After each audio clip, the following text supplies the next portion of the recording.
Leon na lang. Press F2 para mag-open ang setup.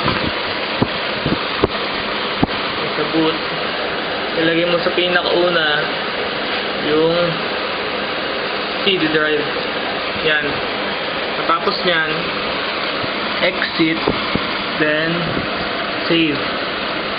Yan.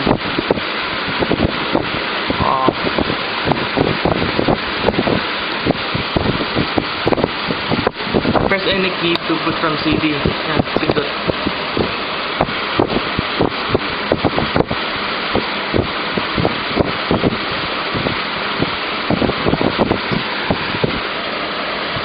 Ayun na. Windows setup. Antay mo na ito mag-load.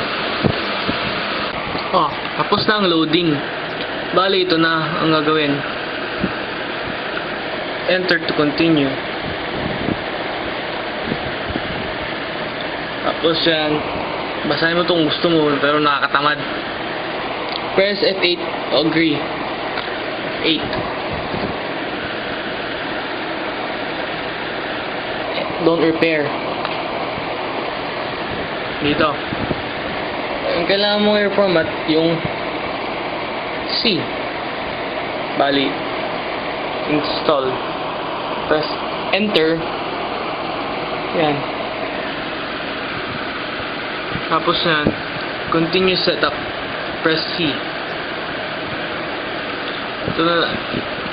Quick format na lang para mabilis. Kasi magkantay ka na matagal. Yan. Press F for format. Yan. Bali, antay mo na lang tumatapos. Bali, ito na yung matagal na part. Depende na rin kung ano kabilis yung computer mo. Mabilis na matatapos kung mabilis.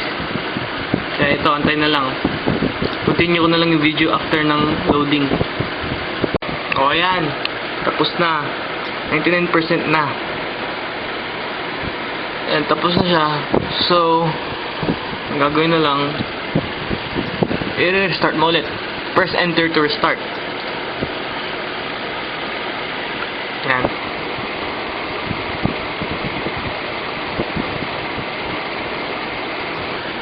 Proceed na lang. Diba?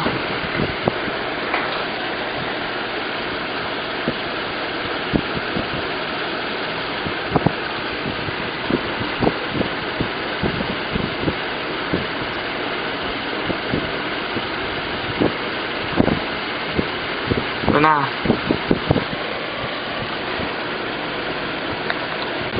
Itong gagawin ko pampabilis. Press mo Shift F10 para lumabas yung command prompt at i-type mo Task Manager. Enter. Diba nag-open siya. Punta ka sa Process tab. Hanapin mo yung setup. Ayan. Right click mo.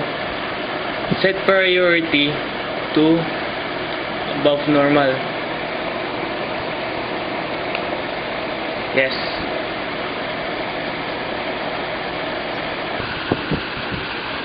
Tapos close mo na to. Ayan. Bali, antayin mo na lang matapos to.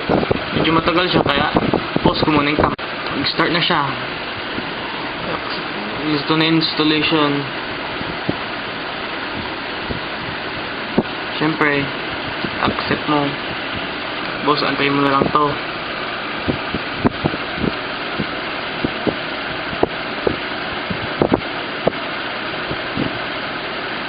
Pause ko na lang ulit, medyo matagal, nakakatamad yung video. Ayan, tapos na. Tapos na yung pag-install ng OS.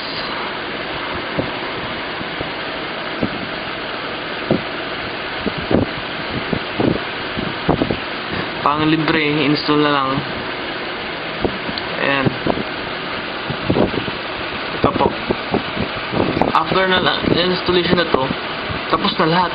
Balik itong mga libreng program lang.